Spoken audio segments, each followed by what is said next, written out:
Hi, everybody. I want to share with you some verses I read this morning from Psalm 29, verses 10 and 11. David writes this: "The Lord sits enthroned over the flood. The Lord sits enthroned as king forever. May the Lord give strength to his people. May the Lord bless his people with peace." It's a proclamation that the Lord is king over all kings. He is Lord over all lords. He is the sovereign ruler of every aspect of creation. And we know that, and we see that story all throughout Scripture. But there's a particular note I wanted to mention this morning. As I was reading this, I noticed one little note about that phrase, "The Lord sits enthroned over the flood." And it was a reference to the universal flood that destroyed the earth, where Noah was on the ark with his family and two of every kind of animal from all creation, and the Lord destroyed the earth. In what is the greatest tragedy, the greatest destructive event in all of human history, where was God in all of that?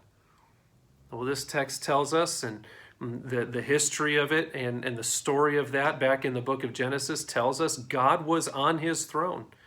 God was in charge. God was present. God was active. And God was delivering his people. And so, as the psalmist writes about that, the Lord sits enthroned above the flood. Even in the greatest tragedy, the Lord is there. The Lord is in charge. The Lord is working. God is in control. And in the psalmist's point here in Psalm 29 is that if he was there and in control, if he was in charge of something on that scale, something so destructive as that, then we know he's in charge of every other aspect of life. And so he says, "May the Lord give strength to his people. May the Lord bless his people with peace. May he, as he did with Noah and his family, preserve his people, carry them through the calamity, and give them strength." That's David's prayer. That's our prayer for one another. That's what we seek from the Lord. And I think it's interesting that the psalm right before, also written by David, ends with these powerful words: "The Lord is the strength of his people. He is the saving refuge of his anointed. Oh, save your people and bless your heritage. Be their shepherd and carry them forever."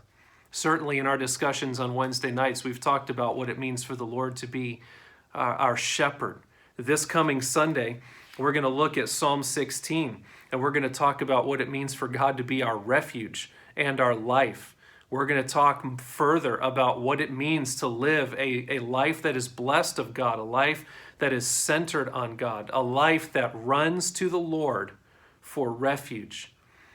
I hope that today, whatever it is that you're facing, whether things are going smoothly for you today or whether you're having a rough day, I hope that you can find encouragement in these words, that the Lord sits enthroned above the flood. He is the refuge and salvation and strength of his people.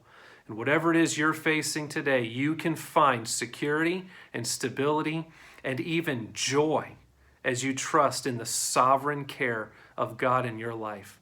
And so I hope that's an encouragement to you, and I hope that lifts you up to live your life with joy and confidence, because you live your life in joy and confidence in our sovereign God.